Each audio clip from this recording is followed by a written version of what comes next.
¿Qué tal? Pues me parece que estamos listos. Me comenta aquí mi compañero Ricardo que se enviaron los correos ya con la liga de invitación a todas las personas que se suscribieron, entonces tal vez se vayan incorporando y bueno, creo que 10 minutos es suficiente. Vamos a aprovechar el tiempo. Yo estoy muy contento de participar de estos espacios. Valoro mucho este espacio de diálogo, de encuentro y espero que sea muy enriquecedor para todos los que participan. Mi nombre es Julio Montiel. Como pudieron ver ahí un poquito en la difusión, pues yo soy parte del equipo de Brevemente Psicoterapeutas. Yo estoy aquí en Torreón y me dedico a trabajar principalmente con adultos eh, y con profesionales dentro de empresas. Damos atención psicológica dentro de las empresas, entonces trabajo mucho también en esa línea. ¿Y qué más? Pues soy un apasionado de aprender y el día de hoy me toca compartir un poco esta reflexión. Voy a partir de algo un poquito más teórico y vamos a ir a algo más práctico. Desde esta reflexión, la conferencia lleva por nombre La negación del dolor nos priva del amor. Ahí es donde yo quisiera centrar el clímax del contenido y las herramientas que nos pudiéramos llevar para nuestra vida cotidiana. Esta es una frase que me encanta. Quienes me conocen saben que está en mi cotidianidad. Y bueno, como subtítulo, la base de esta reflexión va a ser herramientas para entender y afrontar la depresión. Quiero hacer algunos señalamientos como parte de esta introducción, que no pretendo centrarme en un rigor académico, o sea, la charla busca ser más práctica y estar dirigida a un lenguaje más cotidiano, a herramientas prácticas para quien pueda estar viviendo algo relacionado a la depresión, algún síntoma, algún estado o que viva ya un diagnóstico, una situación de trastorno depresivo, o para las familias o las personas que están alrededor de, de alguien que tenga esta sintomatología. Por lo que no me voy a centrar tanto en un rigor académico, en los síntomas, en la estructura principal, sino que más bien quiero hacerlo accesible, que sea práctico para poder afrontar esta realidad que está mucho más presente de la que nos damos cuenta. Quisiera poner algunos señalamientos, o sea, este es uno, el tema del rigor académico, no me voy a ceñir tanto al libro, a la teoría, a la cuestión técnica. Sin embargo, si alguien gusta profundizar en este tema, sí brindaré alguna bibliografía.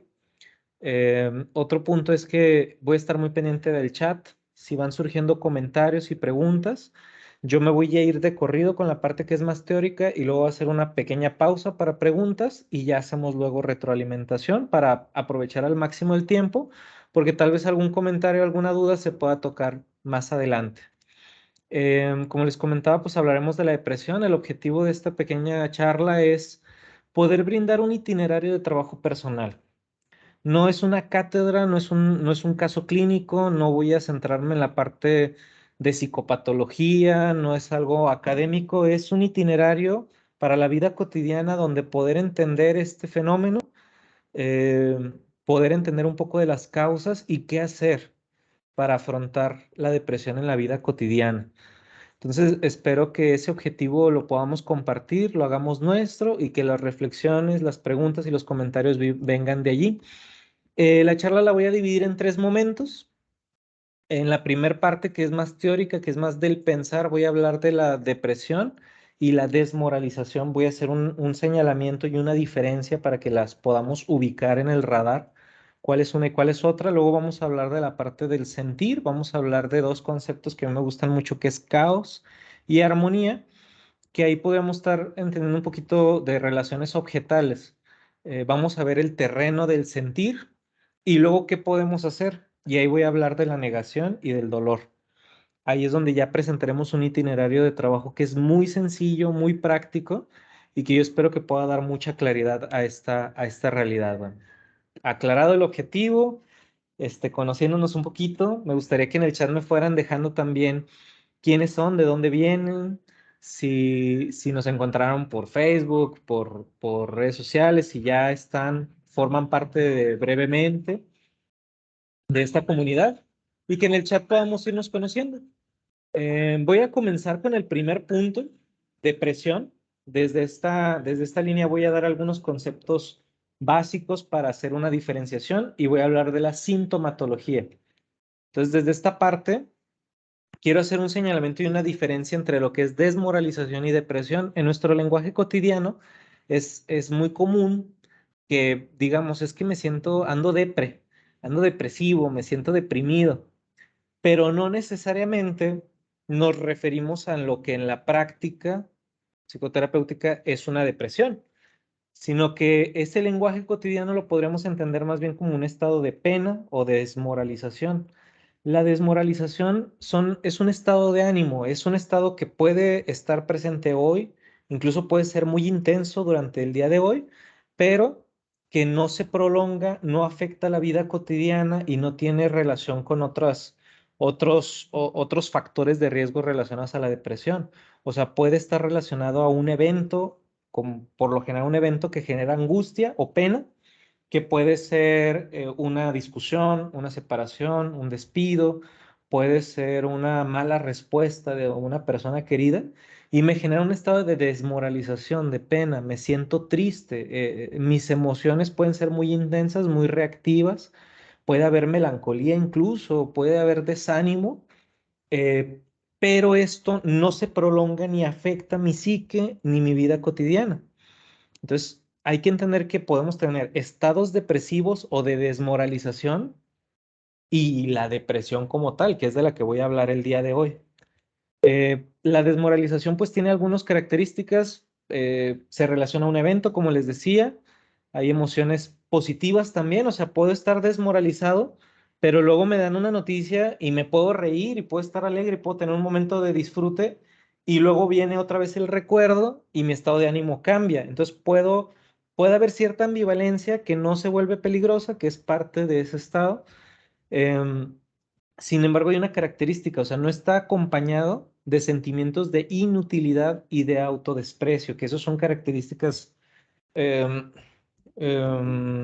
muy claras de la sintomatología de la depresión.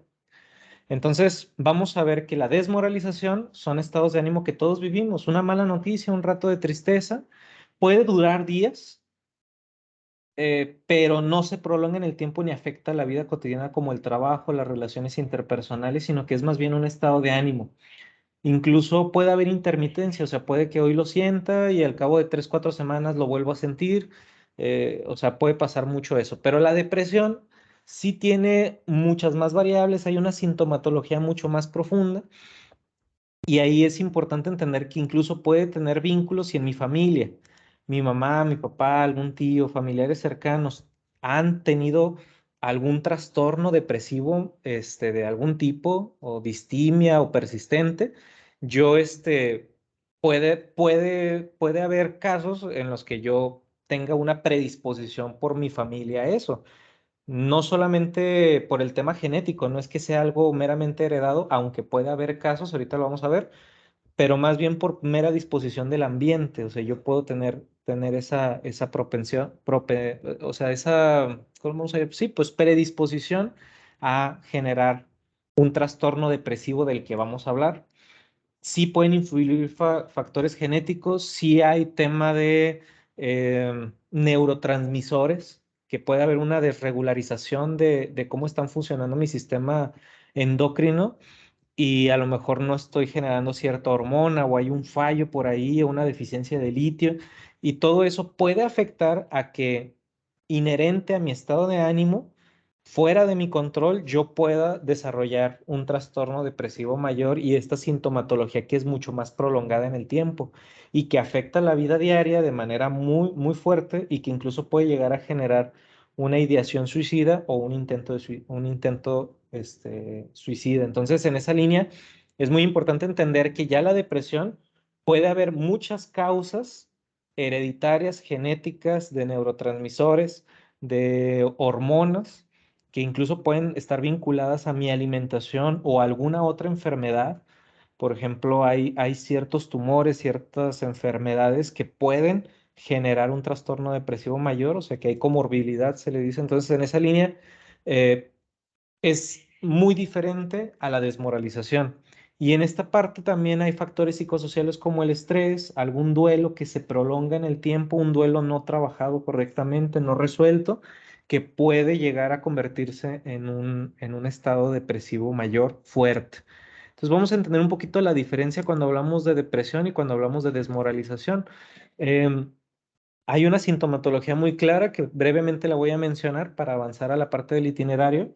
Y esta sintomatología, dicen los manuales diagnósticos, que tiene que haber 5 o más de estos criterios presentes a lo largo de 2 o 4 semanas, de manera constante, casi diaria, y que dentro de esos 5 o más criterios tiene que haber por lo menos el relacionado al estado de ánimo depresivo, a la pérdida de interés o placer, que son, digamos, serían los síntomas característicos del trastorno depresivo mayor. Dentro de esto, pues está, les decía, la pérdida del estado de ánimo, que sí es la desmoralización. O sea, lo que hablaba hace rato del lenguaje cotidiano, la desmoralización puede ser un síntoma de un trastorno depresivo mayor. Pero ¿qué es lo que va a determinar que hay una consistencia? El síntoma persiste diariamente y dura de 2 a 4 semanas o más, ¿verdad? Cuando hablamos de un trastorno depresivo persistente, por ejemplo, puede durar semanas, ¿verdad? Puede durar años, o sea, ya estamos hablando de que se alarga en el tiempo. Hay una marcada disminución del interés de todas las actividades, incluso puede afectar fuertemente el trabajo. La persona ya no quiere trabajar, ya no quiere participar de sus actividades de la vida cotidiana. Hay o insomnio o hipersomnia, ¿verdad? Entonces, en esa línea, la persona o no puede dormir, ¿verdad? O sea, fuertemente, o duerme muchísimo. Hay agitación o retardo psicomotor observado por otros, o sea, la persona se ve aletargada. Una persona que viene con un trastorno depresivo mayor, incluso a lo mejor sus comisuras de la boca tienden hacia abajo, está triste, la mirada cansada. O sea, hay un retardo, pues, en su respuesta. Fatiga, pérdida de energía, sentimientos de inutilidad o culpa excesiva o inapropiada. Aquí vienen estados de ánimo muy intensos, o sea, que pueden ir desde el enojo y que incluso puede tener cierta relación a bipolaridad, o sea, puede haber saltos entre el enojo, la alegría, la emoción muy fuerte, eh, y eso también puede ser depresión. Entonces, no necesariamente porque una persona tenga estados positivos, significa que no tiene depresión, que eso es algo que luego se critica mucho hablando, por ejemplo, del tema laboral. O sea, que cómo puede reírse o cómo puede hacer otras cosas y tener depresión. O sea, eso a veces no se entiende, pero es parte de esa línea de emoción. Hay sentimientos de inutilidad, les decía, culpa muy fuerte, que ahorita lo vamos a ver en el itinerario. Una capacidad disminuida para pensar, concentrarse, mucha indecisión. Hay personas que tienen, les digo, no dejan de llorar.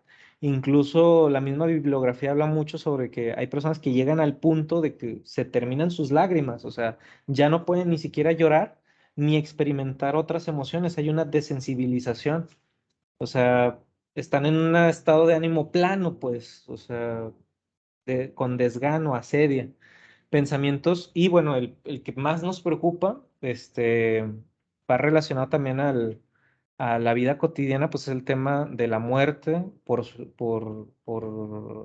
sí, ideación suicida, o sea, pensamientos relacionados a la muerte, o sea, todo este asunto, incluso las ideas de un plan específico, ¿no? Para quitarse la vida. Entonces, dentro de esto hay muchos cambios, pérdida, por ejemplo, aumento de peso, que creo que también ahí, bueno, no lo menciona, pero ahí viene también aumento o pérdida de peso significativo. Y esto es consistente en un periodo de 2 a 4 semanas o más diariamente. Y ya afecta grandemente la calidad de vida de la persona. A mí me tocó recibir a una persona que tenía pues, sintomatología fuerte de depresión, ya tenía meses, incluso tenía una respuesta muy abrumadora a estímulos del ambiente. Fue cuando hubo un terremoto en la Ciudad de México, no sé si fue el más reciente, y la persona vio las imágenes del terremoto y no podía asimilar esas imágenes. O sea, al siquiera pensar en eso, se mareaba, lloraba. este, muy, muy, muy mala persona, o sea, ya había incluso cierta fantasía, ciertas alucinaciones auditivas referentes a la muerte, a que ella no servía, no podía, o sea, era muy caótico, ¿no? Entonces, cuando hablamos de depresión, hablamos de esta clase de sintomatología y la menciono solo para enmarcar la diferencia con la desmoralización y la gravedad que tiene este tipo de sintomatología y que es más cotidiana de lo que nosotros pensamos. Hay, por ejemplo, variaciones en el trastorno depresivo mayor como la distimia, el trastorno depresivo persistente, hay comorbilidad o relación con trastornos de bipolaridad y puede llegar a la ideación suicida. Entonces, es muy importante entender que la depresión hoy día pues es un problema de la vida cotidiana. Dicen que es de las enfermedades que más aumentaron o de las psicopatologías que más aumentaron, por ejemplo, con el tema de la pandemia. Y hay muchas teorías relacionadas a eso, ¿no? Pero yo quisiera enmarcar un itinerario de cómo se mueven estas ideas en nuestra vida cotidiana. Entonces, aclarado este punto, que si queremos profundizar en eso, pues podemos ir a bibliografía un poquito más profunda, por ejemplo, los manuales diagnósticos como el DSM, donde nosotros vamos a encontrar a profundidad toda esta sintomatología, la comorbilidad con otros trastornos, algunas líneas de tratamiento principales que yo también más adelante mencionaré, y también vamos a encontrar que una de las claves de afrontamiento de la depresión tiene que ver con la red de apoyo, ¿verdad? Y la generación de recursos emocionales y sociales para el afrontamiento de las demandas del ambiente que se perciben caóticas e incontrolables. Entonces, mucho de la terapia breve sistémica o la terapia cognitivo-conductual tiene modelos de trabajo terapéuticos en el reforzamiento de estas habilidades emocionales y sociales. Entonces, vamos a ver que la depresión en la parte clínica va muy ligada a una negación de la realidad de dolor que no se puede afrontar, no se puede integrar y que genera estos mecanismos autodestructivos que no permiten visualizar con claridad las respuestas a esa situación angustiante o de dolor que está dando raíz, ¿verdad? Cabe mencionar, como les mencionaba hace un momento, que lo que voy a hablar es más del trabajo personal, es una mirada que pueda ayudar a entender a la comunidad, a la red de apoyo de esa persona que está viendo una depresión, pero que no suple en ningún momento ni el diagnóstico por un profesional, un psicoterapeuta, un psicólogo, un psiquiatra, y tampoco suple el tema de medicamentos. Yo te puedo esbozar un itinerario que te pueda ayudar a entenderlo, pero si la persona requiere medicamentos, requiere un trato con un neuropsicólogo o un psiquiatra y requiere hacer un trabajo que le ayude con algún neurotransmisor o algún trabajo, algún tema más biológico, pues este itinerario que te voy a dar, pues puede ser una herramienta, pero no va a suplir y tampoco va a aliviar esta sintomatología. Esto es más bien para un entendimiento en la parte cotidiana en la que tú puedas brindar un apoyo y entender la importancia de pedir ayuda, ¿verdad? Entonces vamos, después de este señalamiento y estas claves sobre la sintomatología, quisiera poner un escenario que nos va a enmarcar un itinerario de trabajo. Este escenario lo vamos a dividir entre caos y armonía. Y vendría de las relaciones objetales, si alguien quiere profundizar, principalmente estaría basado en la posición esquizoparanoide y la posición depresiva que habla Melanie Klein y que nos sirven para esbozar un pequeño itinerario ya de trabajo más práctico. En la posición de caos, vamos a entender que las personas nos vivimos entre estas dos posiciones. Naturalmente y en nuestra vida cotidiana vamos de una posición de caos a una posición de armonía. Y en la posición de caos tendemos a generar ciertos hábitos o ciertas formas de relación con el otro. El otro, puede ser el mundo, nuestra familia, cualquiera, ¿no? Entonces, nosotros tendemos a generar ciertas formas de relación cuando estamos en una situación de caos y ciertas formas de relacionarnos cuando estamos en una posición más de armonía. En la posición de caos, la persona tiene una visión parcializada de las cosas. Cuando tenemos una situación de caos, ¿qué nos puede llevar allí? Una situación de caos genera un evento de angustia, por ejemplo, una pérdida, un duelo, te lleva a una posición de caos y tu foco, como si fueran unos lentes, pues es una visión del mundo parcializada. No ves las cosas como son, no ves la realidad tal cual, sino que empiezas a dividir esa realidad, a parcializarla y no ves las cosas tal cual. Entonces, en esa realidad de caos, la parcialización hace que veas las cosas o totalmente buenas o totalmente malas. Por decirlo en un ejemplo muy burdo, ¿no? O sea, empiezan tus relaciones sociales a verse así, a pares, a polos. Entonces tú empiezas a ver, o hay un polo positivo en el otro y yo soy el malo, o el otro tiene un polo negativo y yo soy el polo positivo. Entonces empiezas a ver la visión bueno y malo. No logras integrar, no logras ver matices entre esa dualidad. Y eso es un proceso natural que todos vivimos en muchas de las áreas de nuestra vida. Es el separar para luego integrar. En la parte de la biología podemos encontrar mucho de esto. O sea, el sistema tiende, incluso en la teoría general de los sistemas, tenemos que llevar al sistema que entre en caos por la entropía para luego que tenga cierta estabilidad, se reformule, se adapte. Y ahí es donde pasamos a una posición de armonía en la que ahora sí podemos relacionarnos con el otro de manera completa. Ya no lo vemos bueno o malo, sino que ya vemos que tiene, si pueden ayudarnos con el micrófono, o sea, ya vemos que tiene la persona cosas positivas y cosas negativas. Entonces podemos lograr esa integración y eso nos ayuda muchísimo a poder relacionarnos de manera más sana. Hay una escala que no es el caso, sino como breve ejemplo, que hace una diferenciación entre lo que es una persona psicológicamente saludable, eh, neurótica, limítrofe o borderline o ya psicótica. O sea, ya una persona psicótica es una persona que está fuera totalmente de la realidad. Y hay muchos criterios que definen, pues, esa escala, ¿no? De medición o de evaluación un poquito de la salud mental, pero el principal y el hilo conductor es el sentido de realidad. Las personas cuando vivimos una situación de caos o de angustia, perdemos ese sentido de realidad, ya no vemos las cosas como somos, sino que se empieza a desregularizar. No significa que seamos psicóticos, sino que se merma esa capacidad de ver la realidad porque nuestra psique inevitablemente genera un factor de protección, una especie de mecanismo de defensa que separa las cosas para protegernos. Separamos para proteger. Entonces, en la posición de caos, que es lo que voy a vincular un poquito a este itinerario sobre la parte de la depresión, pues nosotros tenemos, les decía, una visión parcializada. El yo se divide, por decirlo así. Entonces, la relación con el otro, si yo soy bueno, el otro va a vivir una especie de proyección de todo lo malo que yo no logro integrar en mí. Y esa parte mala que yo veo en el otro no termina siendo más que una especie de proyección de lo que yo traigo dentro de mí. Entonces, lo malo se proyecta en el otro y se genera este balance que les decía, en la visión parcializada siempre tiene que haber opuestos. Si yo soy bueno, tú eres malo. Si el otro es malo, yo soy bueno.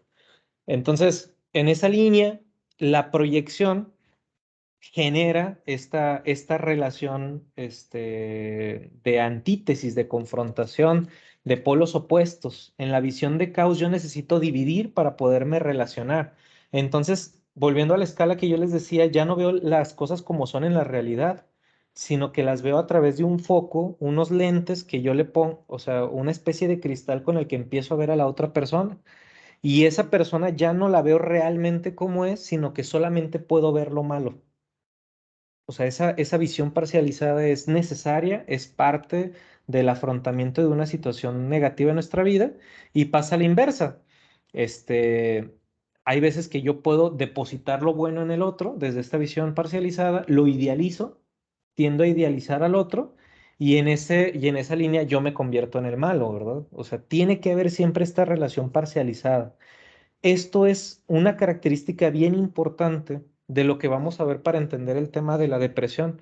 La persona vive una situación de caos que desde esta línea de trabajo, este pequeño ejemplo que estoy esbozando, podríamos entender que la persona no ve la realidad de las cosas. Y eso es un conflicto bien fuerte para la red de apoyo que acompaña a una persona que vive un trastorno depresivo mayor.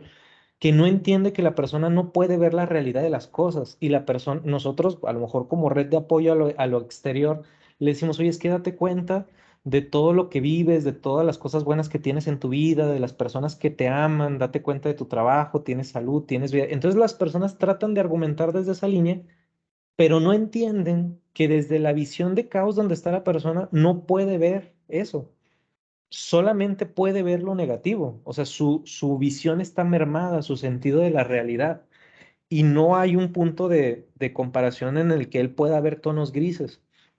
Su visión está deteriorada, está como si les digamos como un lente negro, lentes oscuros, solamente puede ver a través de ese lente oscuro. Entonces, no nos podemos relacionar con ellos desde ese sentido de realidad porque ahorita está mermado. Y es muy normal desde esa posición que vean solo caos, solo miseria, solo culpa, cólera, tristeza, melancolía, angustia, porque ese es el foco desde el que se están relacionando con el mundo, porque hay una situación de caos que no logran asimilar. Y ahorita vamos a profundizar de dónde viene, por qué se parcializa esto y por qué puede generar tanto daño una visión de este tipo. Esta frase me encanta, y yo creo que sería de las principales de esta charla. Dice, cuando estamos en una situación de dolor o en una posición depresiva o en un trastorno depresivo, no vemos las cosas como son, sino a partir de la óptica de nuestras dinámicas internas. En este caso, es una dinámica de dolor.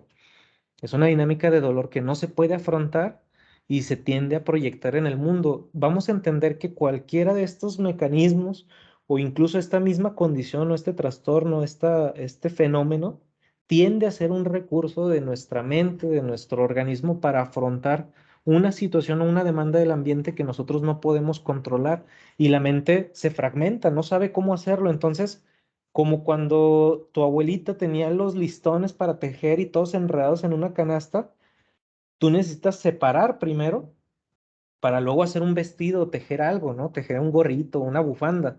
No puedes tejer algo, un gorrito, una bufanda que tiene una función en la realidad si no separas todo eso que está enrollado.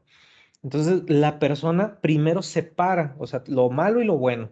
Y en ocasiones, y el problema de la depresión es que esa situación o esa visión pues de lo que es malo se deposita en ella misma.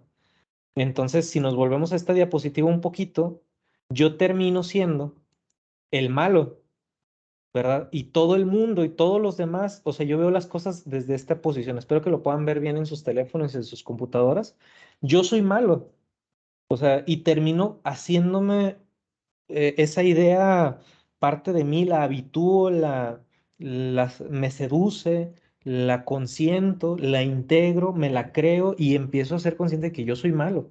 Yo tengo cosas malas, es mi culpa que se hayan muerto tal persona, que me haya cortado mi pareja, es mi culpa que todas estas cosas pasen. Entonces, esa ideación empieza a tomar cauce emocional y en nuestra conducta, que ahí ya podríamos ver otras teorías.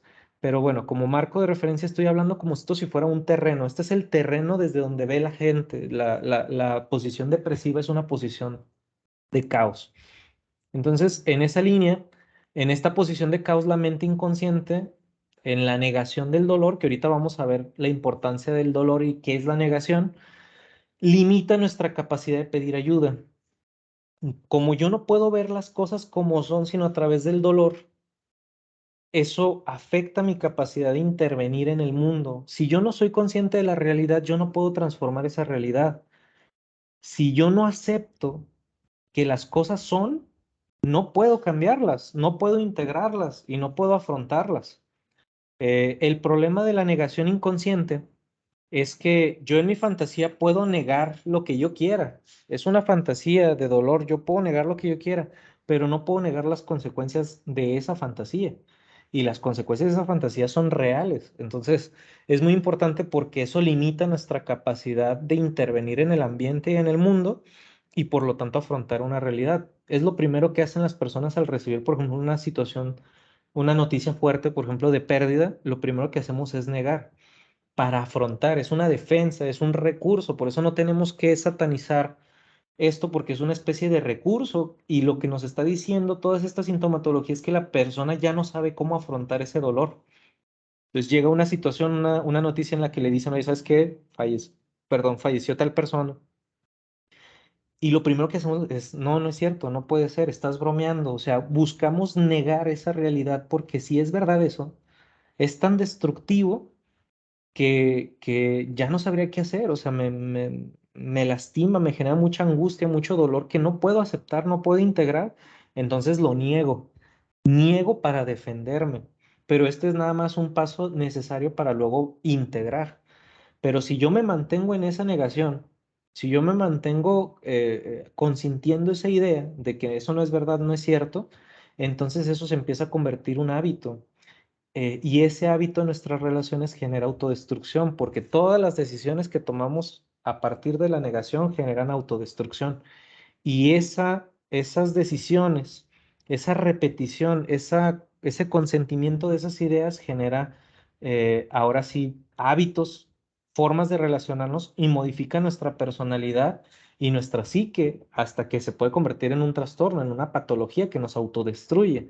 Entonces, no nos permite pedir ayuda, no nos permite ver con claridad la vida, solo vemos a través de nuestra propia herida.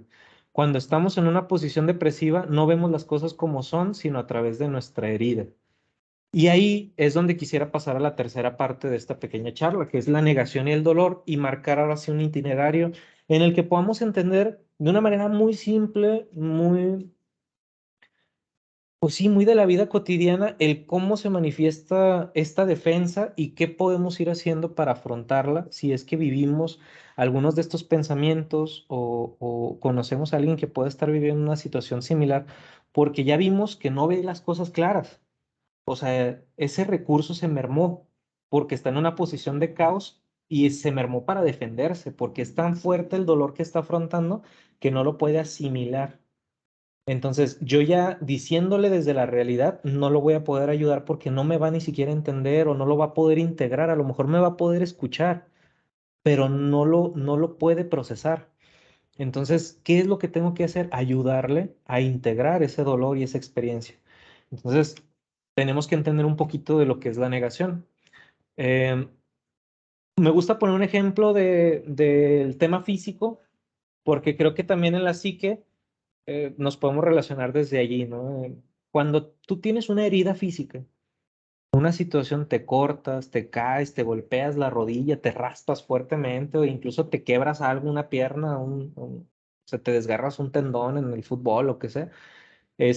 Lo primero que haces, instintivamente todo tu cuerpo y las manos que tienen una sabiduría preciosa es proteger esa área. Te proteges, o sea, te tapas, te cuidas, te haces presión, o sea, frente al dolor físico, proteges. Si es un dolor, si es un peligro exterior, vas y buscas un lugar seguro.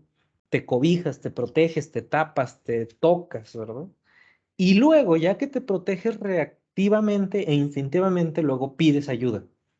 Entonces yo me protejo y luego puedo gritar o puedo llorar. En sí mismo el llorar es una manera de pedir ayuda, que es de lo más instintivo y es de lo más arraigado que hay en nuestra conciencia y en nuestra conducta porque viene desde bebés. La manera de comunicar y de afrontar nuestro propio dolor físico cuando ni siquiera sabíamos hablar y articularnos con el mundo era llorando. Entonces tú lloras para llamar la atención de otro y pedir ayuda. O sea, el llorar es un signo de vulnerabilidad en el que tú le comunicas al otro que necesitas, que no puedes, que necesitas ayuda. Entonces, ese mismo itinerario me duele, me protejo y pido ayuda. Es muy similar al itinerario frente a estas situaciones de dolor que hay en nuestra vida cotidiana. Cuando yo hable de dolor, puedo hablar de muchas cosas, voy a sobresimplificar un poquito. Cuando hable de dolor voy a hablar de odio, cólera, resentimiento, miedo, tristeza, melancolía, angustia. Cuando hable de a partir de aquí en esta charla de dolor me refiero a todo eso.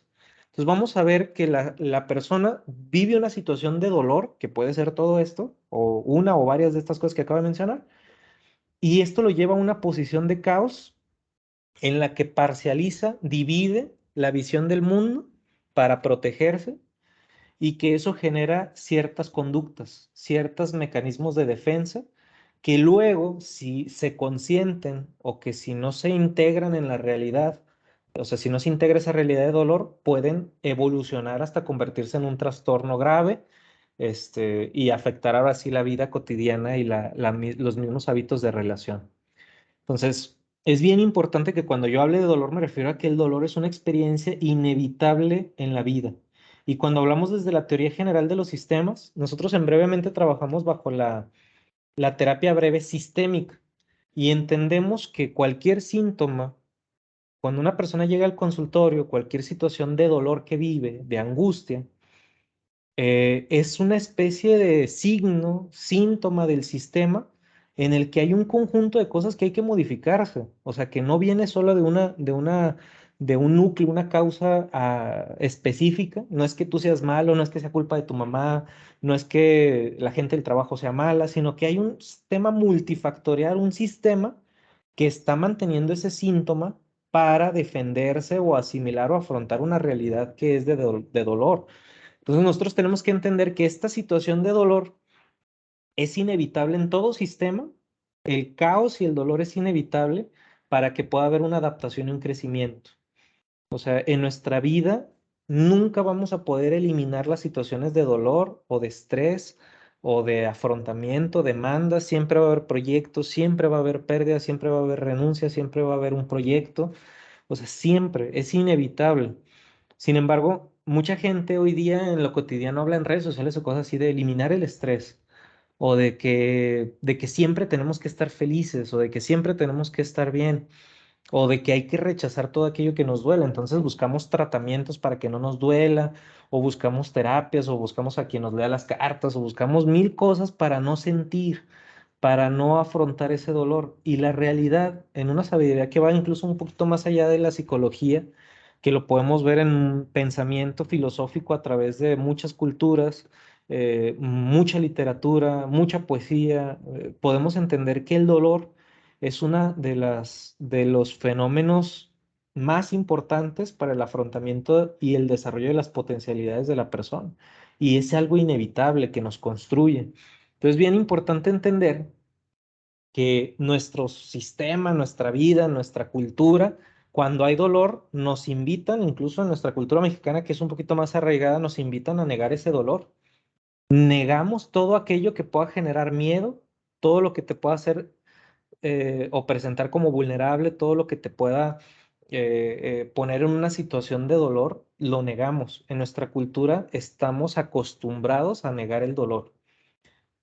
Frases como la ropa sucia se lava en casa, los hombres no lloran, las mujeres calladitas y bonitas. O sea, hay ciertas frases en nuestro lenguaje cotidiano que nos llevan a internalizar que yo no debo de aceptar ese dolor y que tengo que hacer todo lo necesario para quitarme ese dolor.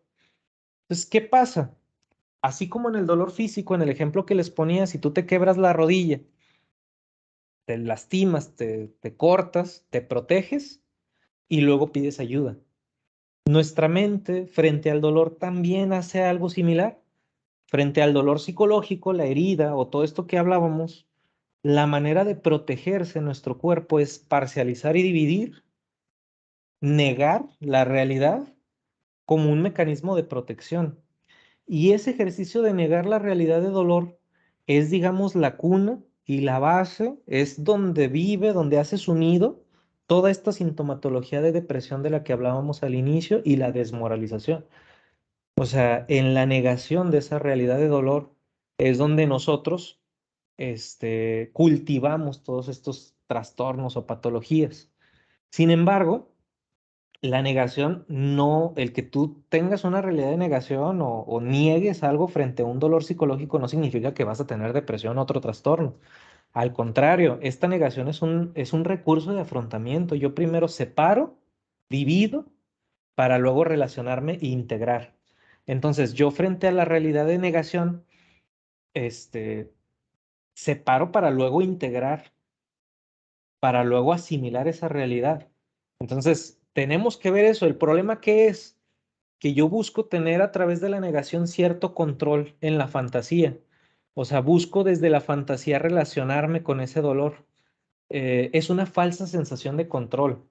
Si yo, por ejemplo, o sea, desde esta fantasía de negación del dolor, eh, yo la consiento, se genera una falsa sensación, una fantasía de que yo puedo controlar aquello que me duele, que no pasó. O sea, y se generan mecanismos de defensa como de omnipotencia, de meditación o desprecio. Y estos mecanismos de negación específicos de omnipotencia, triunfo y desprecio tienden a ser la manera en la que yo me relaciono con el mundo y conmigo mismo. El tema de omnipotencia puede ser que la persona niegue desensibilizándose, haciendo como que no siente nada, que él puede todo, que no le pasa nada. O sea, es una situación en la que la omnipotencia se refiere mucho al control y tiende a aparecer la omnipotencia frente a la tristeza. Entonces, cuando hay situaciones de dolor y tristeza muy fuertes, tiendo a usar esta manera de negar o de controlar por medio de la omnipotencia. Y esto puede convertirse en una obsesión y en otros tipos de trastornos.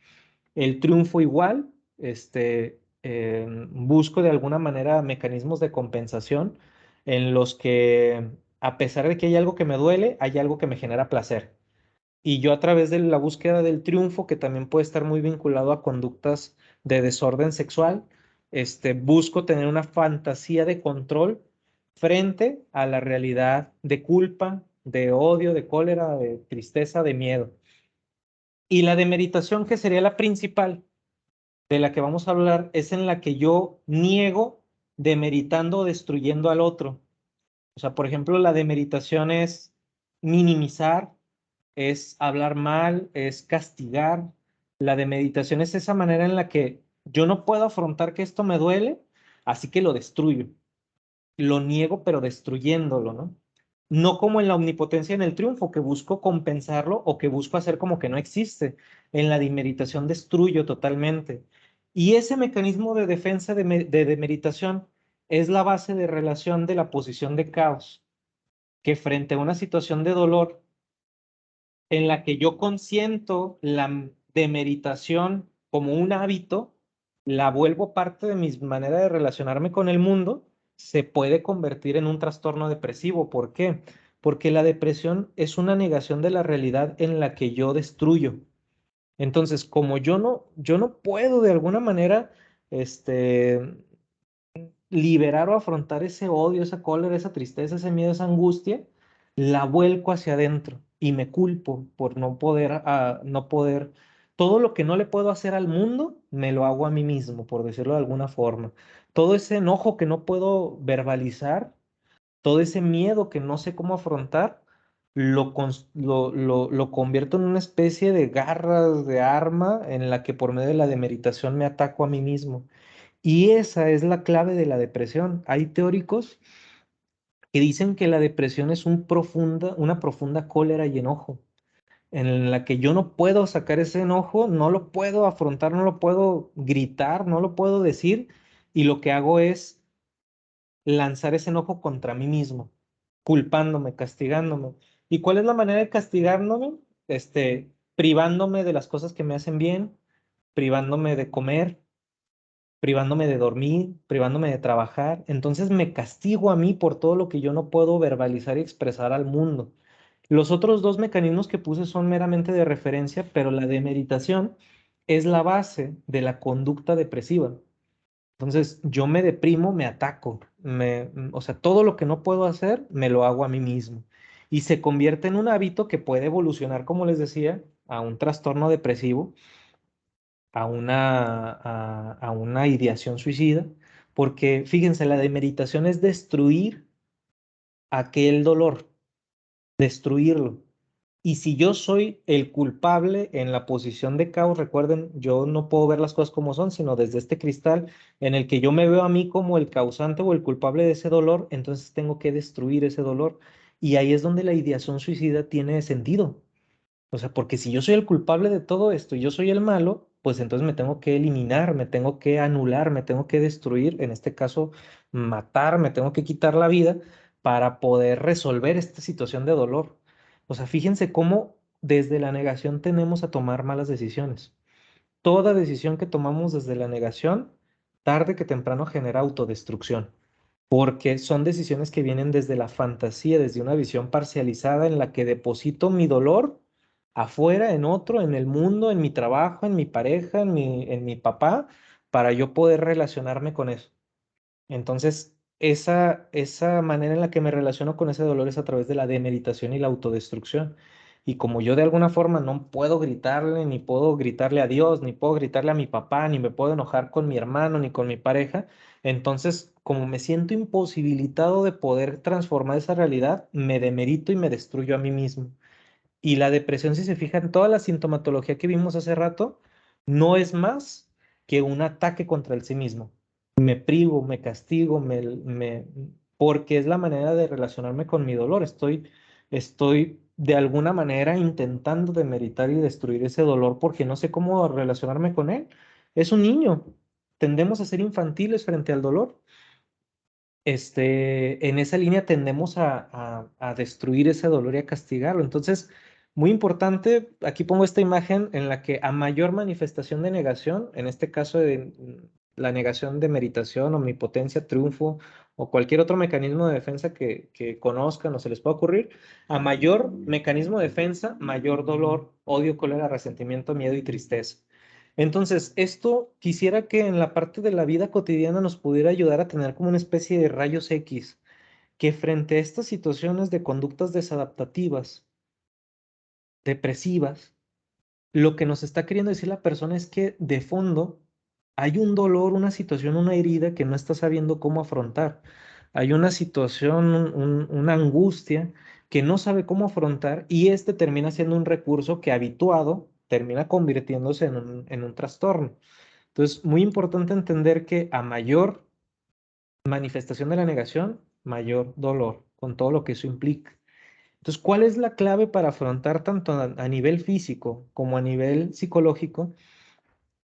Y esto yo lo estoy simplificando para hacerlo muy accesible, pero muchos teóricos hablan de esto, ¿no? Le llaman incluso el sagrado sí, que tiene que ver con el pedir ayuda. Así como frente al dolor físico yo me protejo y pido ayuda, frente al dolor psicológico yo niego, que ya vimos que es la negación y todo esto, yo niego para luego pedir ayuda. O sea, es un proceso que tiene que completarse. Pero si yo no tengo esta capacidad de pedir ayuda, si yo me termino consintiendo la negación, voy a terminar generando ese mecanismo de autodestrucción del que les hablaba hace un momento. Entonces, la clave principal en este itinerario para poder integrar esa situación de dolor tiene que ver con nuestra capacidad de pedir ayuda. Y aquí yo creo que hay un tema bien importante del que tenemos que hacer conscientes, que es la conciencia del otro, de que lo que nos lleva a que estas situaciones se agraven es la fantasía de control sobre ese dolor, la fantasía de la negación en el que yo creo que sí puedo, en el que me hago la idea de que yo tengo la culpa, de que yo no voy a poder, que no hay nadie que me pueda ayudar. Y esta visión, recuerden, parcializada del mundo, pues no me permite ver la realidad en la que hay personas que me aman, de que yo sí puedo salir adelante, de que yo tengo todos los recursos, pues no, no puedo. Entonces, nosotros como red de apoyo tenemos que brindar esa capacidad, ese recurso, fomentarlo, hacer consciente a la persona de esta realidad, no de todas las cosas buenas, sino de la importancia de pedir ayuda. Nosotros no le vamos a poder resolver la ideación, las ideas irracionales que consienten este mecanismo autodestructivo. Tampoco podemos hacer intervenciones como las haría un psicoterapeuta, un psiquiatra. No le podemos recetar un fármaco, nosotros no le podemos resolver ni lo podemos cuidar 100% de sí mismo, sino que nosotros tenemos que apoyar como red de apoyo, tenemos que ser un sustento, un recurso, un soporte de esa persona en el desarrollo de su capacidad para pedir ayuda. O sea, él no sabe cómo pedir ayuda. Nosotros tenemos que mostrarle que sí hay maneras de pedir ayuda, que sí hay gente que le puede apoyar, que sí es necesario, que él solo no puede, que él no tiene todas las respuestas, que no sea tan duro consigo mismo, porque la persona en este estado se castiga mucho, tiende a ser muy duro consigo mismo, tiende a exigirse demasiado y eso lo lleva a culparse más por no poder. Y esto, si lo vinculamos con otros factores como el alcohol o un mal uso de medicamentos, una falta de supervisión, soledad, o sea, termina siendo pues un caldo de autodestrucción. Entonces, nosotros como red de apoyo, lo primero que tenemos que ayudar es es al desarrollo de la capacidad de afrontamiento en la conciencia de pedir ayuda. Y aquí es bien importante, como yo les decía en los señalamientos al inicio, esta no es una charla, no es una clase académica, no estoy hablando de psicopatología ni mucho menos, sino lo que intentamos a través de estas conferencias es generar conciencia en la vida cotidiana sobre la importancia de pedir ayuda frente a estas realidades de angustia y de dolor que existen, inevitables en nuestra vida y que se pueden transformar en problemas de pareja, se pueden transformar en depresión, soledad, angustia. Hay muchas situaciones de las que vamos a hablar en estas conferencias todos estos días con mis colegas, pero la intención de estas conferencias es sensibilizar acerca de la importancia de pedir ayuda. Cuando nosotros hacemos cursos de seguridad, por ejemplo, manejo de extintores o soldaduras o algún curso de ese tipo, los cursos de seguridad no se tratan de cómo eliminar el peligro, sino de cómo afrontarlo, dando por hecho que el peligro existe. Entonces, ¿a qué se refiere? Esos cursos lo que buscan es desarrollar la competencia en la persona de afrontamiento. Y la competencia de afrontamiento es el saber qué hacer en caso de. Si yo, por ejemplo, veo que la máquina está sacando humo y tiene este indicador así, significa peligro, me ayuda a identificarlo. Y en el curso yo aprendo si el indicador está así, si la máquina está caliente, si está apareciendo estos síntomas o estos signos, qué hacer en caso de. Esa es la capacitación de seguridad más importante. Así se estructura un curso de seguridad.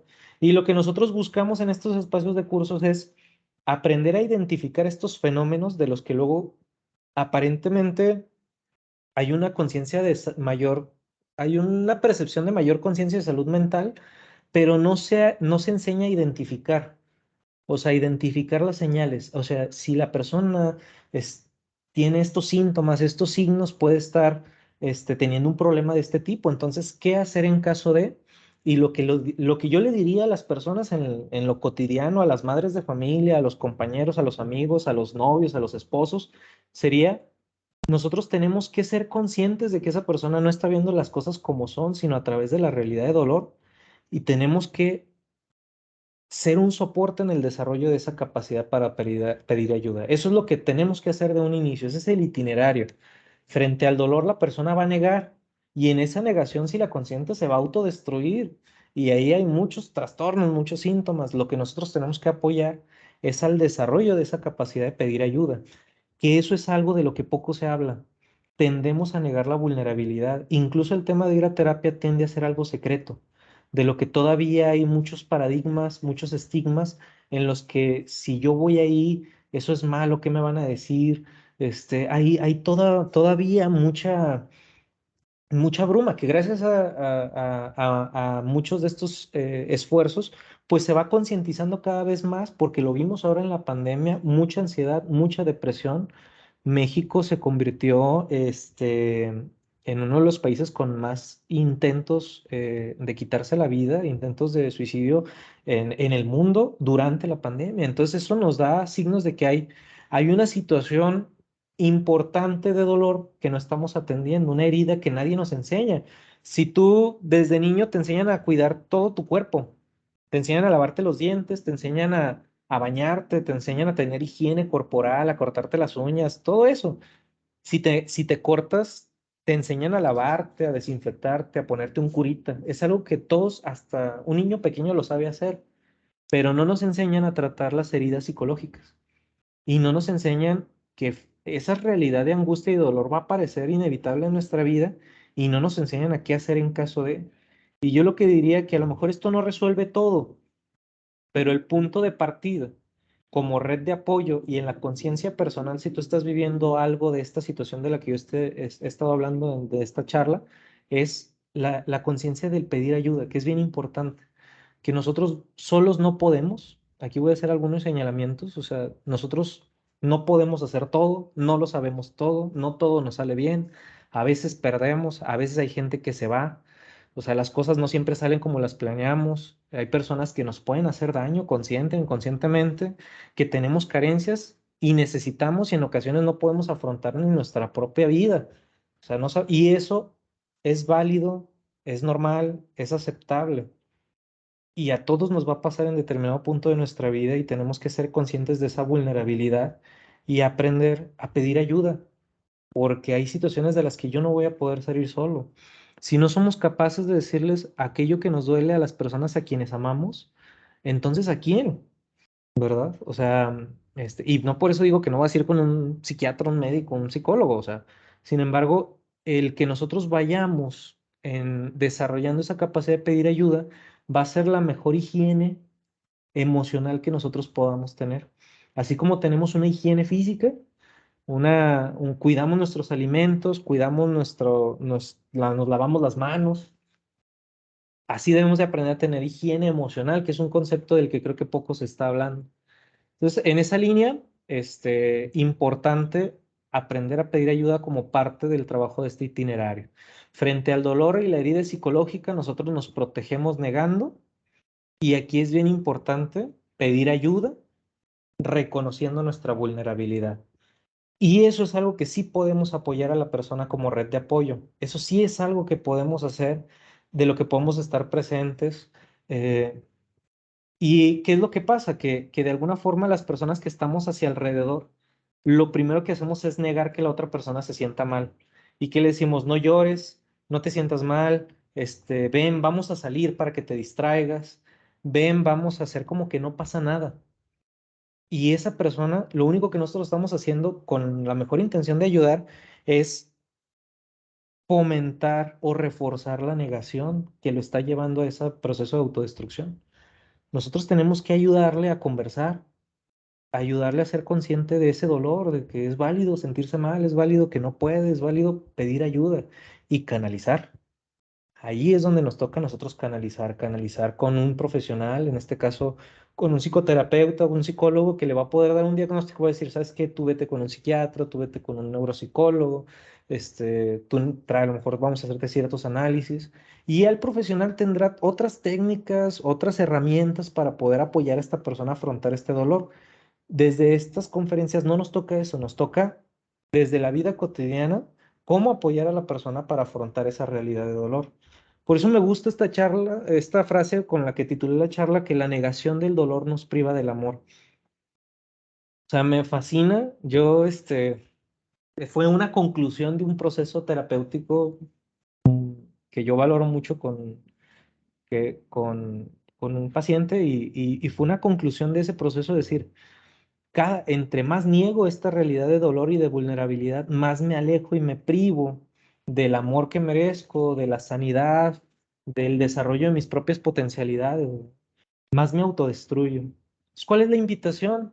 Que podamos dejar de consentir la negación y que empecemos a aprender a pedir ayuda como una herramienta para afrontar esta situación de depresión, tanto de desmoralización, que puede ser un estado de ánimo, como de un trastorno depresivo, y que eso nos va a llevar siempre con las personas indicadas. Nos va a conectar con las personas indicadas y va a ayudar a la persona a salir adelante en ese proceso. Es muy importante la conciencia del pedir ayuda. Con esto yo terminaría mi charla. Fue casi una hora exacto.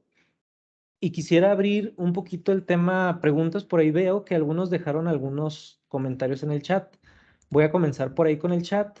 Mientras, si alguien tiene algún comentario o pregunta, lo puede ir dejando por ahí y voy a ir recuperando. De entrada, yo les agradezco mucho. Todavía voy a presentar algunas diapositivas, breves, pero vamos a hacer un espacio para encontrarnos, conversar un poquito.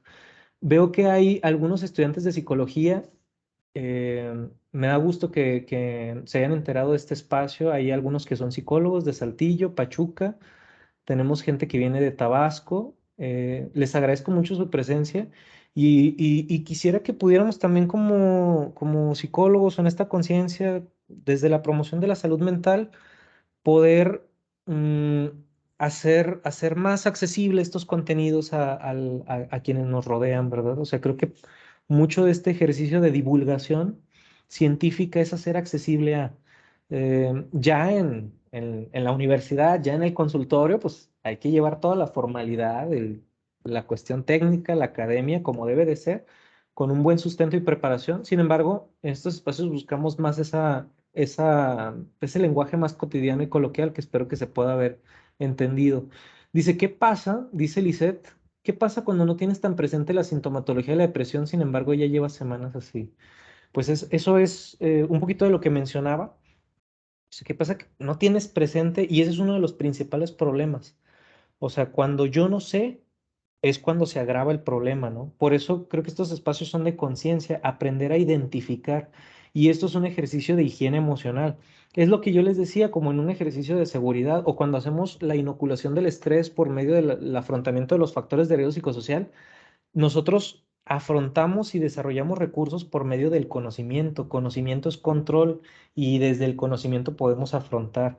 Yo tengo que entender, por eso es bien importante concientizar. Hay teóricos en el afrontamiento de la terapia cognitivo-conductual que dicen que es bien importante que la persona le enseñe y le diga, ¿sabes qué? La depresión es un tema normal, es un tema que incluso puede ser genético, tu mamá lo tuvo, oye, puede que tengas alguna deficiencia neuronal y eso esté afectando tu estado de ánimo, tu alimentación, dile, no es que tú seas malo, estés mal, tengas la culpa de todo, oye, no seas tan duro, vamos a pedir ayuda y si quieres luego ya vemos qué podemos hacer.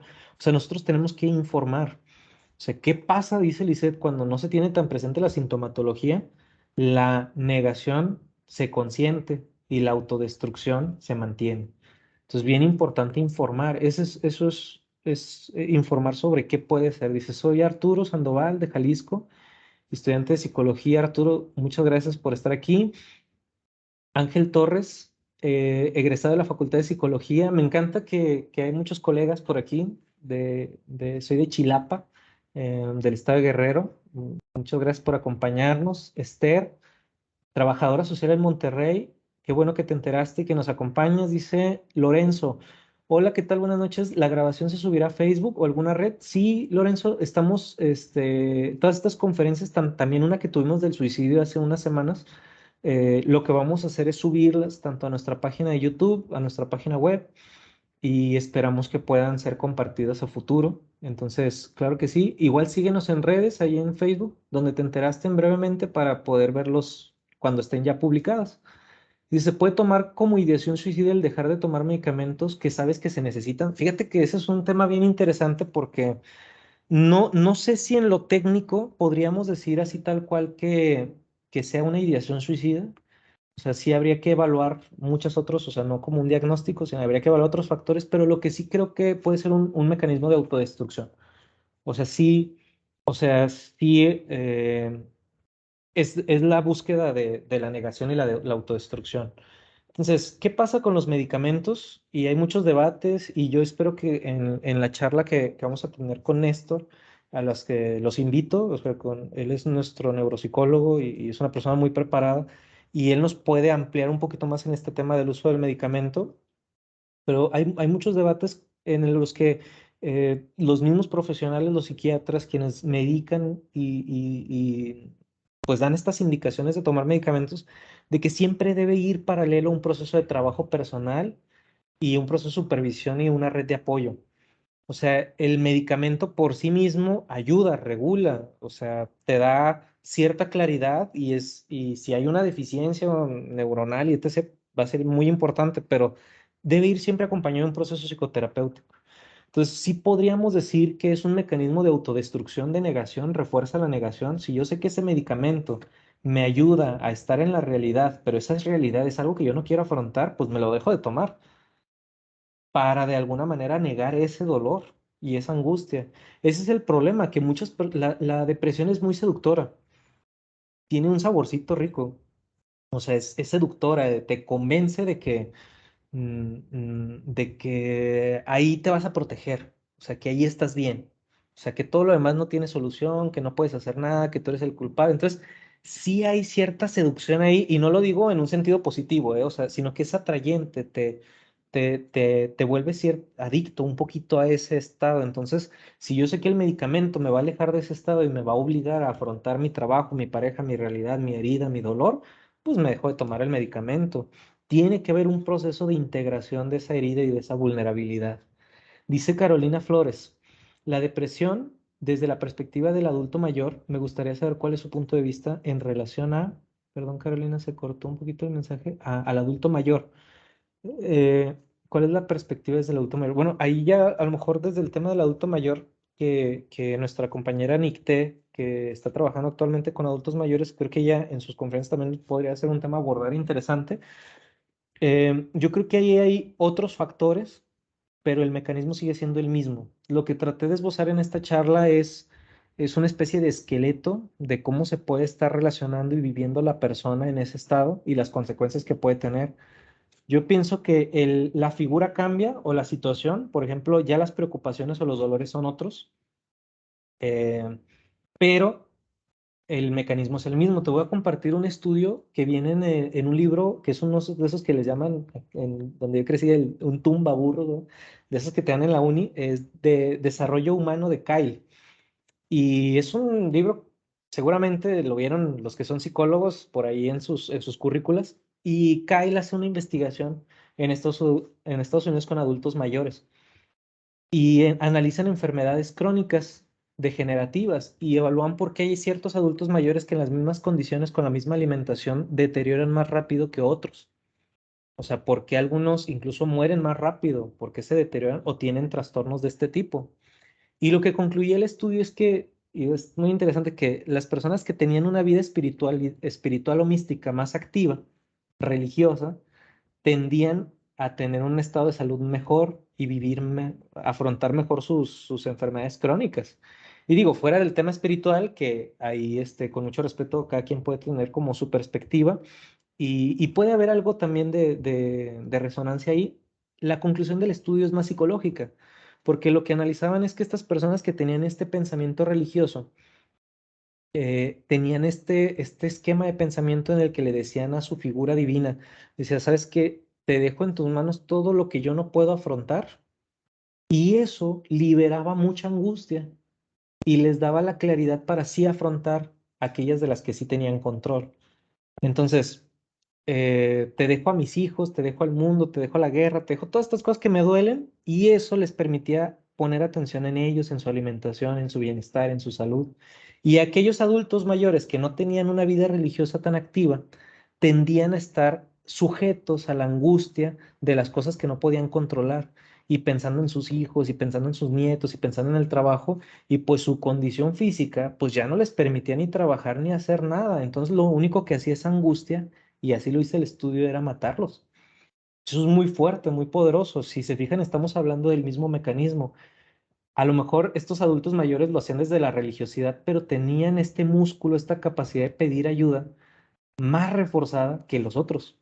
En este caso, pues era una ayuda divina y le decían a Dios, ayúdame, pongo en tus manos todo esto y yo me hago cargo de lo que sí me toca.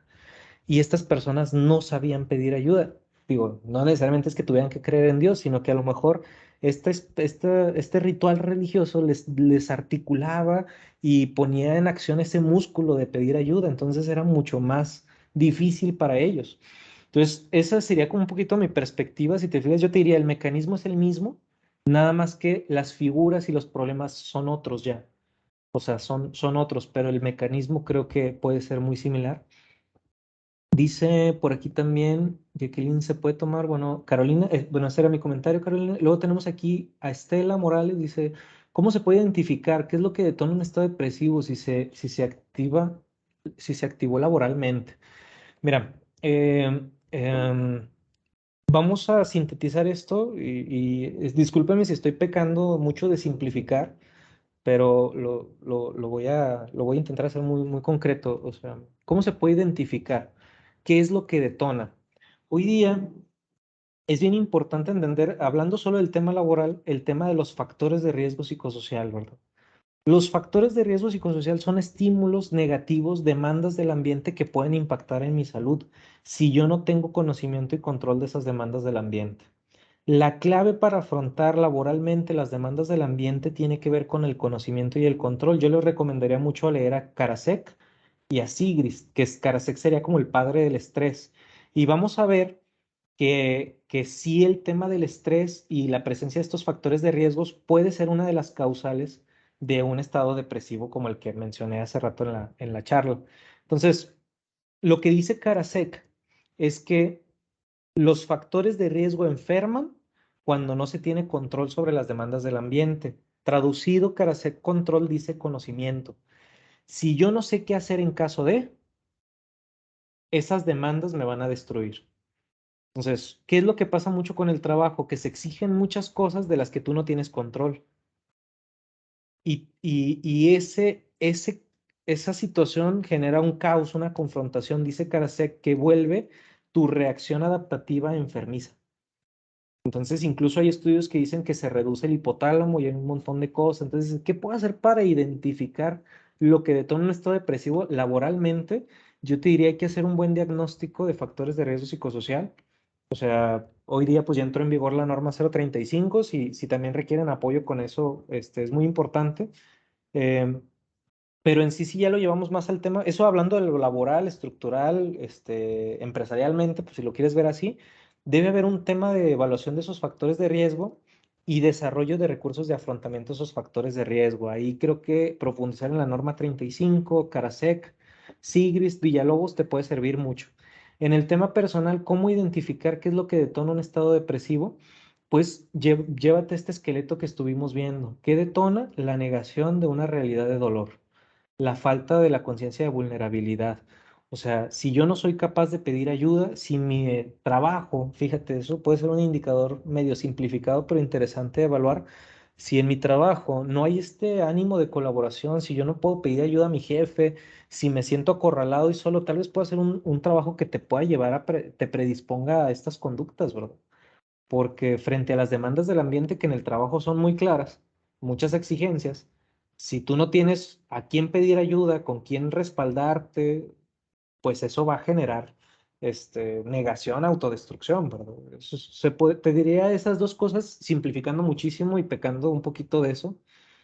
Dice Odette, dice, tomaré algunas sesiones con la Liga Arlen, espero pronto retomar, son increíbles todo el equipo. Qué linda, muchas gracias. Yo agradezco mucho que compartan estos espacios, y como dice Odette, si alguien requiere o se anima a un espacio de trabajo personal y quisiera iniciar un proceso terapéutico, tanto en Monterrey, en Torreón podemos trabajar a distancia, ¿verdad? Por medio de videollamadas, eso nos ha permitido llegar a otros países, Estados Unidos y algunos países de Latinoamérica, y pues con gusto también si están en estas ciudades, pues los recibimos aquí en el consultorio. Muchas gracias, Ode, por tu comentario. Nayeli, buenas noches. ¿Hay algunas técnicas para poder ayudar a concientizar sobre el dolor y dejar de estar en la negación? Te voy a decir algo, que esta pregunta se me hace bien padre, Nayeli, que es, yo pienso que, y aquí sí voy a pecar también de simplificar, pero esta pregunta es bien importante. ¿Cómo puedo ayudar a la persona a esa conciencia? Ya dijimos que tenemos que enseñarle, ayudarle a pedir ayuda, ¿verdad? Enseñarle a pedir ayuda.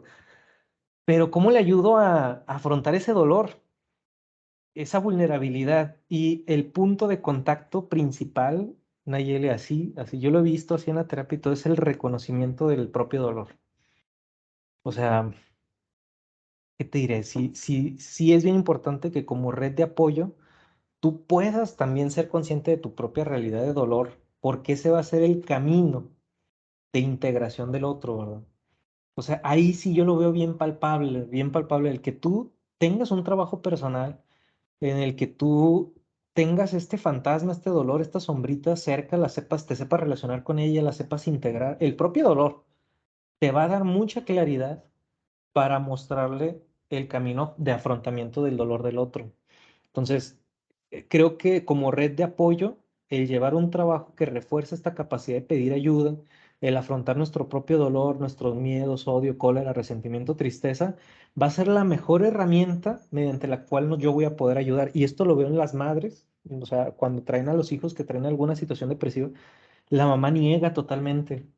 O sea, y esto es común, más no siempre, ¿verdad? O sea, pero la mamá tiende a esto, o sea, a negar. Y es que yo estoy bien, y es que no pasa nada, y es que todo está bien, y él no le falta nada, y él tiene trabajo, y yo también.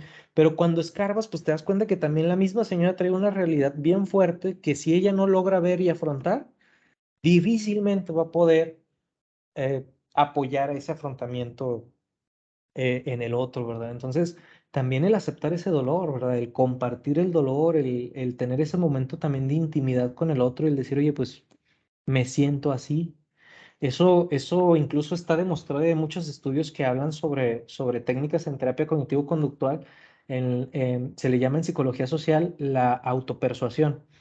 Entonces ponen a personas, por ejemplo, que quieren dejar de fumar, pues les dan un tratamiento y a otros los ponen a dar cursos sobre por qué es importante dejar de fumar y el daño que hace. Entonces, aquellas personas que dan los cursos, que dan estas pláticas, tienden a dejar de fumar más rápido y en un tiempo o sea, más prolongado, pues, que aquellos que llevaron un tratamiento cognitivo-conductual. Porque la autopersuasión, la conciencia de que yo le digo al otro, el que yo puedo apoyar al otro, me brinda los recursos para afrontar y trabajar yo mismo. Entonces, si tú te logras mostrar vulnerable también con esa persona que está viviendo esta situación, le vas a dar de alguna forma ciertas herramientas, o sea, cierta percepción y conciencia de que hay otro que sufre y este otro pide ayuda y te está pidiendo ayuda a ti. Y eso te autopersuade a ti mismo en esta situación de depresión a que tú mismo puedas empezar a trabajar contigo y aprender a también tú a pedir ayuda. Entonces, esa pregunta que se me hace bien fuerte, bien poderosa, bien padre, hablando, todo esto que acabo de mencionar es en lo cotidiano y como red de apoyo. Si queremos hablar de algo más terapéutico dentro del consultorio, más clínico, más académico, pues habría otra respuesta, pero ahorita no sería el caso. Ángel Torres, ¿hay algún tiempo general para el alivio de la depresión? 3, 6, 12, 18 meses. ¿En qué momento mi proceso terapéutico no funciona?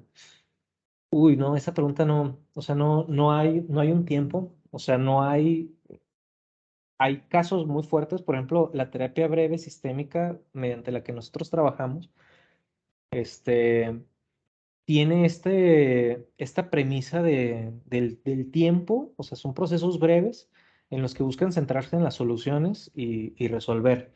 Sin embargo, te diría, un proceso de terapia breve puede durar de 6 a 8 sesiones, pero la gravedad, las circunstancias y la situación puede hacer que se alargue más o que dure menos.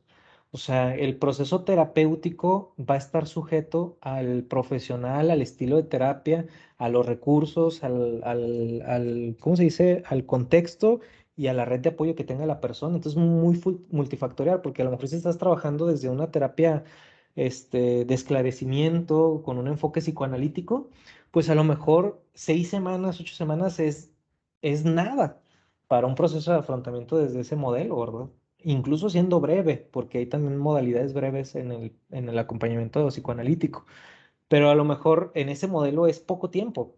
Pero en este modelo de terapia breve, 8 sesiones, pues ya es un tiempo considerable. Entonces yo te diría, más bien depende mucho del enfoque con el que estás trabajando y yo te diría del nivel de bienestar. Tú ya viste un poquito la sintomatología. Ese proceso te está llevando a relacionarte mejor contigo mismo, relacionarte con el mundo, estás trabajando la integración de ese dolor, te sientes, o sea, sientes que tu estado de ánimo cada vez es mejor, te sientes con más energía. O sea, todos esos más bien son indicadores personales para ver si el proceso está funcionando o no. O sea, no tanto el tiempo. Yo te diría que cuidado con eso del tiempo.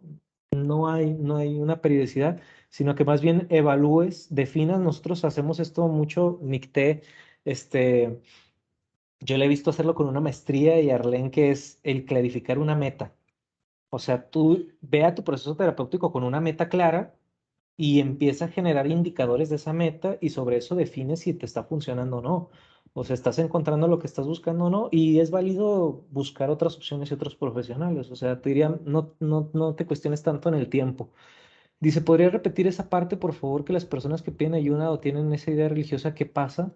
Ah, mira, les comentaba un poquito, es un estudio que lo puedes encontrar en el libro de Desarrollo Humano de Kyle. Este, Así se llama el autor, Kyle, con Kail. Y él en este estudio dice que aquellas personas que tenían este pensamiento religioso, tenían un esquema de pensamiento psicológico en el que eran capaces de decirle a Dios o dejarle a Dios todas aquellas cosas que no podían afrontar o que les dolían, y eso liberaba su mente de angustia y de tensión para hacerse cargo de las que sí podían, como su salud, su alimentación, su relación con otros. Y eso mejoraba significativamente el afrontamiento a su enfermedad crónica y por lo tanto vivían más tiempo. Es un estudio muy padre, digo, va vinculado al tema religioso, pero no limitativo, sino que lo que trata de enfatizar el estudio es que tenían la capacidad de pedir ayuda y de confiar en otro, liberarse de aquello que no podían controlar, les daba la capacidad de hacerse cargo de lo que sí podían controlar. Entonces, ese tema creo que lleva una sabiduría de fondo bellísima y bueno, ese es un poquito el estudio. Lo puedes encontrar en el libro de Kyle. Así, igual si quieren lo podemos publicar en el blog de brevemente. Eh, Le voy a compartir a Ricardo el texto y si quieren lo compartimos tal cual para que ustedes lo puedan revisar. Es un estudio padrísimo. Eh, el burnout genera depresión o la depresión genera burnout. Sí hay una, se les llama comorbilidad, que pueden tener relación, que uno puede ser causal del otro o acelerador del otro. Y así como los mencionaste, Andrea, sí hay correlación, tanto el burnout como, pues sí, como esta respuesta desadaptativa a las demandas del ambiente, principalmente laborales, pueden desencadenar un trastorno depresivo mayor y viceversa. Un trastorno depresivo mayor puede generar la sintomatología relacionada al burnout, que si tú la evalúas es muy similar al tema de la depresión, o sea, el síndrome del quemado es muy similar. Sin embargo, creo que las consecuencias son diferentes. Aquí Ricardo les dejó el blog de brevemente, para que puedan checar nuestra página y las demás conferencias. Y ya por último, con Estela, se recomienda un proceso terapéutico en las constelaciones familiares para la aceptación de lo que genera la depresión. Mira, ahí sí me siento un poquito sesgado, Estela. No conozco a detalle el modelo, he escuchado tanto cosas positivas, como cosas negativas, pero esos comentarios que he escuchado los he escuchado de muchos modelos terapéuticos. ¿Qué te diría? Este, Temas generales, o sea, evalúa que el profesional que te va a atender pues tiene experiencia, tiene un sustento, o sea, es un profesional, porque ¿qué me he topado con áreas de este tipo que a veces hay gente que no necesariamente tiene una formación terapéutica, sino que y se está dedicando como a esta línea de trabajo? Entonces, siempre, tanto en ese proceso, desde constelaciones como en otro, pues verificar a tu profesional, ¿verdad? Decir, oye, pues sí, es psicólogo, si tiene esta formación, si me puede ayudar, si tiene otros pacientes. De entrada yo te diría eso para cualquier proceso. Y en segunda, lo que le decía hace un momento a nuestro compañero, el que tengas indicadores claros sobre lo que deseas lograr en el proceso. Yo he tenido buenos comentarios también del afrontamiento desde estos modelos, o sea, como a la integración de la propia vulnerabilidad, la reparación de ciertas situaciones, pero te digo, esto es meramente comentarios, ideas que he escuchado, porque no conozco a detalle el modelo y no te podría decir si te lo recomiendo o no. Más bien lo que sí te puedo decir es que la misma bibliografía, los manuales diagnósticos y estudios recientes te dan dos modelos terapéuticos que tienen estudios científicos de resultados positivos en el afrontamiento de la depresión. El primero es la terapia cognitivo-conductual y el segundo es la terapia sistémica. O en esa línea son las dos áreas que incluso los mismos manuales diagnósticos dirigen o recomiendan. Y la terapia breve sistémica utiliza herramientas de la terapia cognitivo-conductual. Entonces, mi respuesta a lo mejor te puede llevar en otra dirección, pero si este tema te está latiendo, pues puedes lanzarte por ahí. Lucet, pues con lo que comenta Lisette de que las constelaciones todavía están como en ese proceso, bueno, ahí sería importante evaluar. Yo me siento un poquito ajeno a ese tema. Yo les diría evaluar el profesional, evaluar el sustento, evaluar la meta y desde allí, pues lanzarse a hacer un trabajo personal. O sea, yo sí creo que es bien importante pedir ayuda y qué mejor para cuando estamos en un trastorno de este tipo, un buen diagnóstico, o sea, que ir con un buen profesional, llegar a lo mejor incluso con un psiquiatra, un médico, un neuropsicólogo, un terapeuta, incluso un mismo psicólogo, te puede dar un norte de por dónde trabajar. Pero si queremos centrarnos en modelos está documentado que ayudan, pues podemos hablar terapia cognitivo-conductual o terapia sistémica. Esos serían como los dos principales. Quisiera, antes de terminar, agradecerles estos comentarios. Yo sé que están simplificados a mis colegas psicólogos, pues sé que estoy intentando sintetizar mucho. Sin embargo, les agradezco mucho su escucha, su presencia, sus comentarios, los buenos, las preguntas. Me llevo muchos compromisos y quisiera nada más invitarlos desde esta línea a reiterar la frase un poquito. La negación del dolor nos priva del amor. Yo valoro mucho el tiempo, valoro mucho su presencia y espero que nos podamos seguir encontrando. Y a lo mejor nos hemos encontrado que hay muchos psicólogos. Entonces quisiéramos hacer un espacio un poquito más teórico, más formal. Por ahí Arlene, que es nuestra directora, ella tenía la intención en su momento de hacer algunos cursos sobre terapia familiar sistémica o terapia breve. Y a lo mejor podemos hacer un espacio más técnico y eso estaría muy padre. Yo estaría muy contento también de participar. Sin embargo, pues que les invito a estar en sintonía. Ricardo aquí ya les dejó nuestro link, les dejó nuestra página. Este es el WhatsApp de Monterrey, el de Torreón. Y nos encuentran así en redes sociales, brevemente.psi, y así se ve nuestro Instagram. Agréguenos a Instagram, ahí es donde hay más interacción. Ahí nos podemos ahí comunicar, chequen nuestras historias. Ojalá que podamos ir haciendo comunidad y conciencia. Lo que intentamos con estas charlas es hacer equipo, generar información, generar un poquito de conciencia, brindar algunos recursos, pero somos conscientes de que esto no resuelve y que todo lo que hablamos aquí pues es pequeño, es una hora, o sea, yo sé que es poco y sé que mis compañeros harán muy buen esfuerzo, pero es poco, entonces les invito que si algo de esto les resuena, láncense, no tengan miedo, vengan con nosotros a un proceso, vengan a una sesión, vean cómo se sienten. Y hagamos equipo, ayúdenos a compartir. Creo que en nuestra área como psicólogos falta mucho ese hacer equipo. Y lo digo en general y con la mejor intención, siéntanse parte de la comunidad y brevemente como profesionales o como pacientes, ¿verdad? O sea, la idea es hacer equipo. Retroaliméntenos, coméntenos. También les voy a dejar mis redes. En todos lados a mí me encuentran como Julio Montiel Q. Así seguido en Facebook, en LinkedIn, en Instagram, en todos lados, ahí me encuentran así. Esa es mi página personal. Ahorita les comparto que estoy haciendo un pequeño proyecto de un podcast y pues apenas llevo unos episodios, pero me ha estado yendo bien. Voy a hablar de muchos temas, bueno, 5 para ser específicos, pero uno de ellos es el tema de psicología. Todos los episodios que vean amarillos son temas de psicología y ahorita he estado hablando un poquito de esto de la negación del dolor, he estado hablando de los mecanismos de defensa. Voy a subir un episodio el día de mañana y yo espero que les pueda ser de utilidad. Entonces, si me siguen ahí en mis redes, pues van a encontrar los episodios del podcast. Y no, hombre, a mí me encanta que podamos hacer interacción y que ese proyecto vaya creciendo un poquito. También voy a hablar de temas de negocios. La verdad, voy a hablar también algunos temas de religión y algunos temas personales temas que me interesan, música, arte, cosas así. Pero todos los que sean amarillos, pues son temas de psicología. Entonces, ojalá me puedan seguir. Y pues bueno, con eso terminamos. Ahora sí que muchas gracias. Sáquenle captura. Síganme ahí en redes, hagamos equipo. Dice, la conferencia estuvo muy interesante, Valeria. Muchas gracias. Estás estudiando desde Toluca, tienen que, tienen contenido sobre cómo promover la salud mental. Sí, sí, Valeria, síguenos ahí en redes, ayúdenos a compartir. Ahorita estamos haciendo estas conferencias, pero vamos a estar intentando por lo menos cada bimestre, hacer algún espacio de encuentro o alguna campaña que vaya dirigida a la promoción. También tenemos nuestros blogs. Todos los del equipo, todos los psicólogos del equipo, tanto Marina, Néstor, Nicté, todos escribimos algunos textos y vamos brindando herramientas sobre problemas específicos que vemos en la terapia. Entonces, si hay algún tema que quisieran que pudiéramos abordar desde brevemente, no, hombre, encantados, o incluso, pues ya tenemos catálogos de cursos más específicos de 4, 8, 16 horas sobre la norma 35, sobre este desarrollo de inteligencia emocional, resolución de conflictos, o sea, desarrollo de habilidades, de competencias emocionales y sociales, y con gusto las podemos llevar desde brevemente a sus empresas, a sus universidades. Estamos nosotros muy en sintonía de la promoción de la salud mental.